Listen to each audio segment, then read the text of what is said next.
श्याम सुंदर के शरीर का वर्णन हो रहा है। नीलमणि तनु लख गई बलिहार।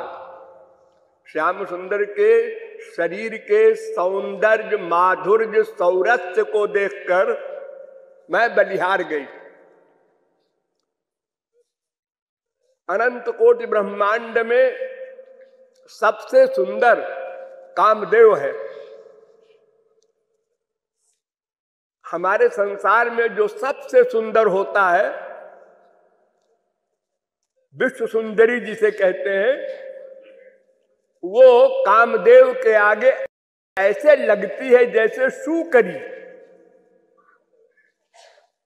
सुअर होती ना, सुअर सबसे गंदी, ऐसे ही कामदेव के आगे संसार की विश्व सुंदरी होती है। इतना सुंदर होता है कामदेव।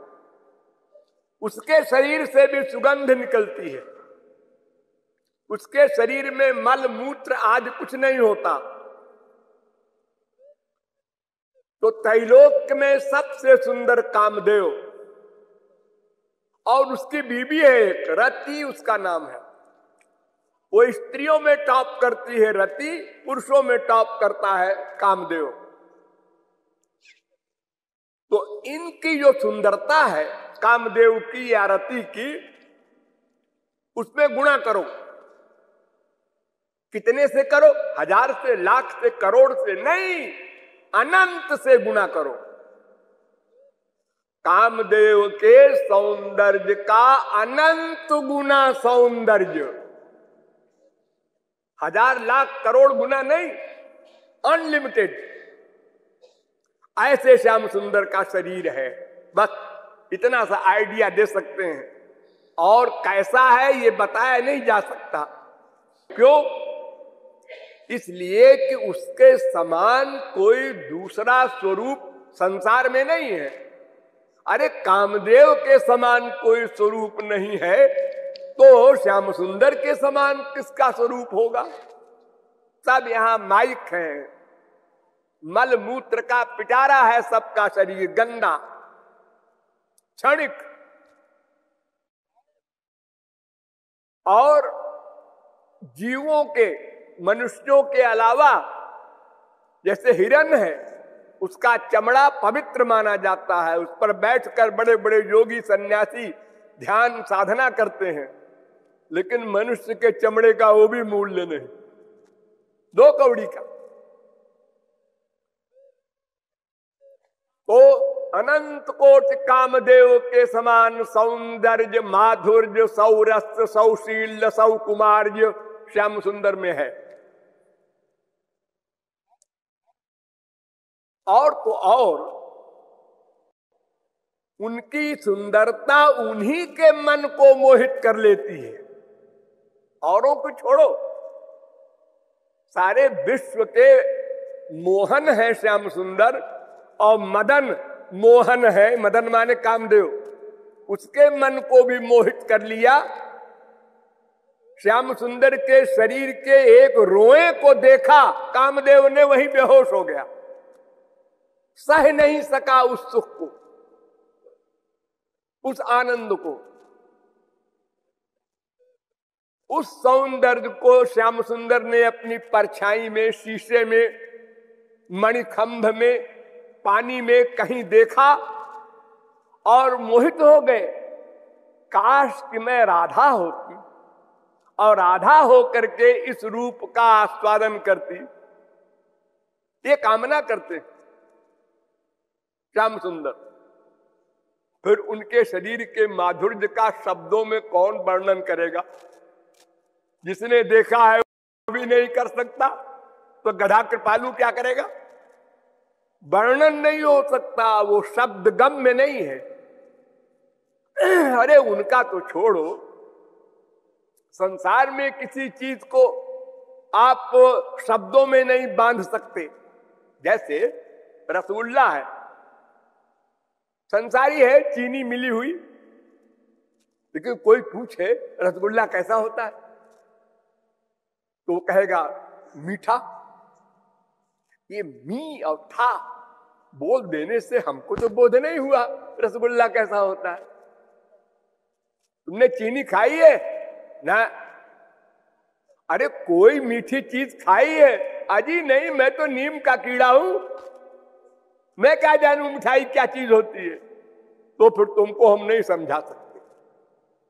उसी प्रकार जो मायाबद्ध जीव है, जिसका अंतःकरण गंदा है, माइक है, प्राकृत है, गुणात्मक है, दोषात्मक है, वो भगवान के सौंदर्य का अनुभव ही नहीं कर सकता। और जो अनुभव कर सकता है वो शब्द के द्वारा बोध नहीं करा सकता। बोध कराने का मतलब अनुभव, अनुभव से बोध होता है, शब्दों से बोध नहीं हुआ करता। तो अनुभव तो भगवत प्राप्ति के बाद होगा, लेकिन होगा भी जब, तो वो बता नहीं सकेगा। जैसे गूंगा गुड़ खाए, रसगुल्ला खाए और फिर हिला दे, ऐसे ही भगवान के सौंदर्य सौरस्य का रस लेने वाला रसिक कुछ नहीं बता सकता, बस शब्दों में इतने बताएगा। अनंत कोटि ब्रह्मांड के सौंदर्य का अनंत गुणा सौंदर्य कामदेव में, उसका अनंत गुणा सौंदर्य श्याम सुंदर में।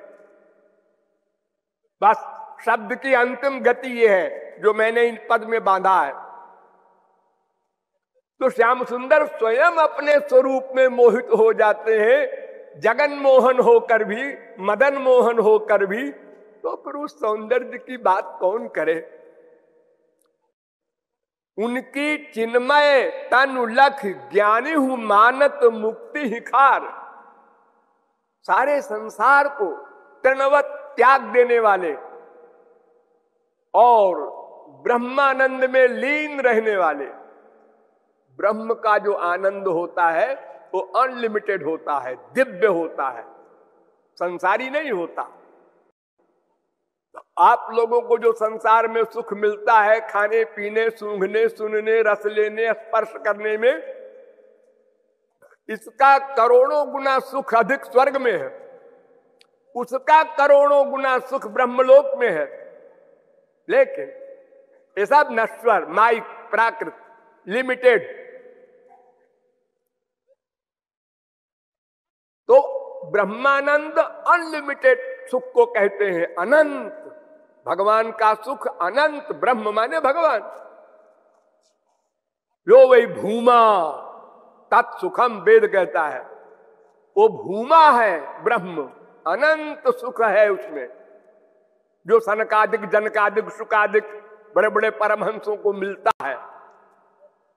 लेकिन वे लोग जब श्याम सुंदर के शरीर को देखते हैं तो इन्हीं बिलोकत अति अनुरागा, बरबस ब्रह्म सुख ही मन त्यागा। बरबस छूट गया ब्रह्म सुख। अरे देखो, एक मां के पेट में बच्चा होता है, फिर वही बच्चा बाहर आता है, तो मां के पेट वाले बच्चे को जान करके मां सुखी होती है। मेरे पेट में बच्चा आ रहा है, डोल रहा है, बड़ी विभोर हो रही है, अब 8 महीना हो गया, अब 9वां अब आने वाला है।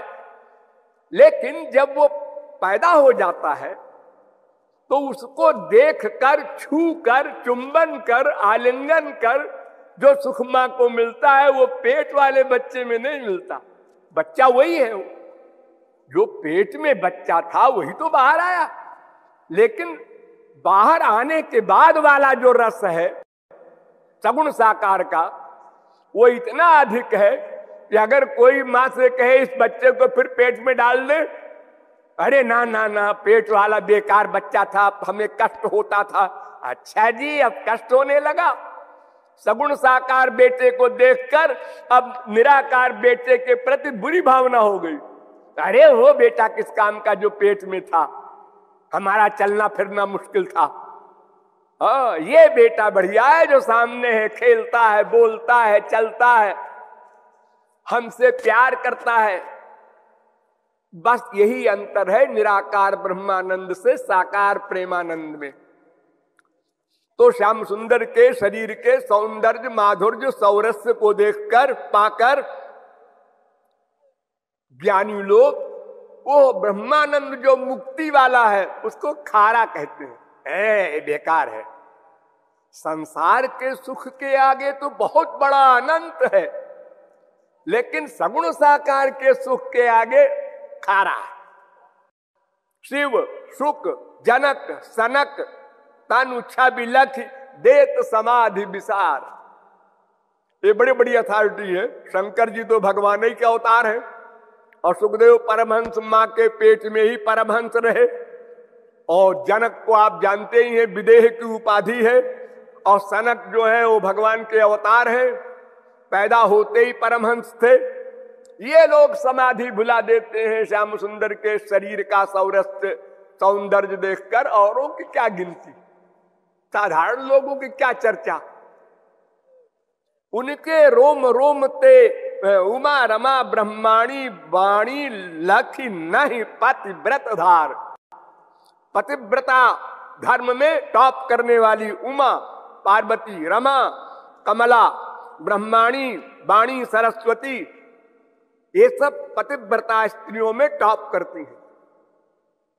पतिव्रता माने जिसने सारे जीवन में कभी एक बार भी सपने में भी पति के खिलाफ नहीं सोचा, उसको पतिव्रता कहते हैं। आज पतिव्रता का अर्थ है फिजिकल संबंध और जगह नहीं हुआ इसलिए वो पतिव्रता है। एक कथानक है कि एक स्त्री धान कूट रही थी, पति ने पानी मांगा तो उसने वहीं पर पानी लाओ कहा, उसने मूसल छोड़ दिया ऊपर ही, वो टंगा रहा उसी प्रकार। पानी दे दिया पति को, फिर मूसल को पकड़ के कूटने लगी। ये तमाशा एक सहेली देख रही थी पड़ोसन, उसने कहा अरे जीजी ये तो क्या कमाल किया तुमने, मूसल खड़ा रहा है सिर्फ आकाश में। तो उसने कहा कोई जंत्र मंत्र नहीं है, मैं तो पतिव्रता हूं इसलिए तो रुका रहा है। तो पतिव्रता तो मैं भी हूं। वो भी गई अपने घर में और पति से कहा देखो मैं जब मूसल ऊपर करूं तो तुम पानी मांगना। पति ने कहा क्या जादू दिखाएगी, कहे देखना मूसल खड़ा रहेगा आकाश में। तो ने कहा ठीक है देखे हम भी जादू भाई। तो जैसे ही मूसल ऊपर गया पति ने कहा पानी लाओ, उसने छोड़ दिया और नाक का ऑपरेशन करते हुए वो नीचे गिर गया। अब वो गई पड़ोसन के पास, अरे तूने तो मेरी नाक कटा दी, मेरी बेइज्जती हो गई, मैं तो पतिव्रता के सूची में मेरा नाम ही नहीं रहेगा। तो उन्होंने कहा बहन जी आप दिन में 10 बार तो लड़ती हैं पति से, 10 बार दिन में झगड़ा करती हैं, उसके कार्यों में गलती निकालती हैं, तो पतिव्रता कहाँ है आप? व्रत का मतलब है उसके अनुकूल ही रहे सदा, चाहे गुरु व्रत हो, चाहे पतिव्रत हो, चाहे भगवत व्रत हो, सबका एक मतलब है अनुकूल ही रहे सदा, अनुकूल ही सोचे सदा। ये उमा रमा ब्रह्माणी वगैरह इतनी पावरफुल, ये भी श्री कृष्ण को देखकर पति पति को भूल जाती हैं और श्याम सुंदर के पीछे दीवानी हो जाती हैं और श्याम सुंदर को अपना परम पति मान लेती हैं। ये जानबूझ के नहीं करती, बरबस हो जाता है ऐसे, वो अपने आप खींच लेते हैं। उनका नाम है श्री कृष्ण, माने कर्षत योगिनाम चेतांश इति कृष्णा, जो परमहंसों के मन को भी खींच ले जबरदस्ती, उसका नाम कृष्ण। कोई भी हो अनंत कोटि ब्रह्मांड में, ब्रह्मा विष्णु शंकर वगैरह कोई अथॉरिटी हो, उसने श्री कृष्ण को देखा और श्री कृष्ण ने खींच लिया। यानी सब संसार लोहा है, श्री कृष्ण बड़ा भारी चुंबक है, सबको खींच लेता है। उनके रोम रोमते, श्याम सुंदर के एक एक रोए से ब्रज रस की धारा बहती है। ब्रज रस, रस के तमाम क्लासेस हैं। जैसे ब्रह्मानंद, निराकार ब्रह्मानंद, ये भी रस है, क्योंकि रसो वैसा, ब्रह्म रस है, आनंदो ब्रह्म, आनंद है, वो रस है। फिर उसके बाद महाविष्णु का रस, फिर उसके बाद मथुराधीश श्री कृष्ण का रस, उसके बाद द्वारिकाधीश श्री कृष्ण का रस, तमाम रस हैं।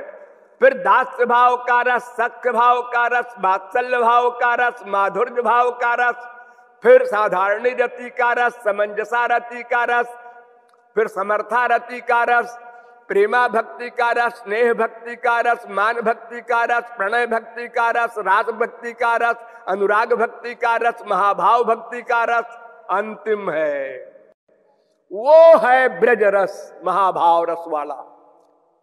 वो श्याम सुंदर के रोम रोम से बहता रहता है। लेकिन अधिकारी कोई मिलेगा, हर एक को नहीं मिलेगा। आप लोगों ने अनंत बार श्री कृष्ण को देखा है, राम को देखा है, लेकिन मुंह बिचका दिया देख के, यही है। अरे ठीक है, तो हमसे दिखाए गुजरे। हमारी बीबी खो जाए तो हम बहुत से बहुत पुलिस में खबर दे देंगे, रेडियो पे अनाउंस करवा देंगे। ये तो पेड़ों से पूछ रहे हैं मेरी सीता कहाँ है। ये तो बड़े ही गिरे हुए इंसान हैं, इनको भगवान कहते हैं वशिष्ठ जी। वो बूढ़े हैं, उनका भी दिमाग खराब हो गया। ऐसे हम लोगों ने उस समय मंत्री की, और जब वो चले गए तो हरे राम राम राम हरे हरे, ऐसा करते हैं हम लोग। जाने के बाद उसका मूल्य समझते हैं। तो कृपालु कहता है कि वो जो श्याम सुंदर के शरीर का रस है, ब्रज रस, उसको अच्छी प्रकार से, पूर्ण रूप से 100% आस्वादन करने वाली किशोरी जी है, राधा है। नंबर 2 गोपियां हैं, नंबर 3 में और महापुरुष हैं। अपनी कक्षा के अनुसार ही उस शरीर से रस मिलता है। जैसे कोई समुद्र है रस का, प्रेम का, आनंद का। आपका बर्तन 5 किलो का है, डुबो दीजिए, 5 किलो रस ले जाइए। आपका 10 किलो का है, आइए आइए आप 10 किलो ले जाइए। तो जो हमारी स्पिरिचुअल, आध्यात्मिक जो क्लास है, हमारी कक्षा है अंतःकरण की, उसी कक्षा के अनुसार श्याम सुंदर के शरीर का सौरस्य प्राप्त होता है। सबको एक सा नहीं प्राप्त होता। अरे यहां तक कि जनकपुर में खड़े हुए बड़े बड़े राक्षस, उनको वो महा विराट दिखाई पड़े थे, खा जाएंगे हमको, ऐसे डर रहे थे सब राक्षस लोग बड़े बड़े। और सीता जी को वही परम अभिन्न अनंत कोटि कंदर पर लावण्य दिख रहे थे। तो भगवान के शरीर का सौंदर्य सब जीवों की कक्षा के अनुसार पृथक पृथक अनुभव में आता है। ये आशय है इस पद का।